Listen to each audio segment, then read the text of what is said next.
Okay, slots, holes, slots. It's a battle that'll never end, and it's only matched by the battle over nuts or strips. I'm not here to tell you which is better, but regardless of your preferences for whatever kinds of holes you like in your module's faceplates, or whether your rails hold sliding nuts or threaded strips, you could reasonably take issue with the centered location of the slot in the faceplate of MIDIXO and some other modules that are 2 HP wide. Now, the position of this slot was not arbitrary.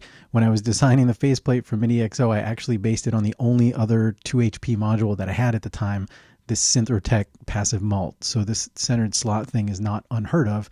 And in fact, you might not even give it a second thought if your rack has sliding nuts, in which case it works perfectly.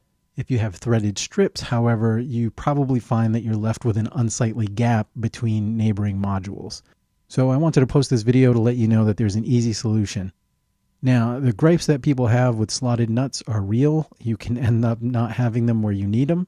You can drop them on the floor, maybe all of them if you're removing the rails for some reason.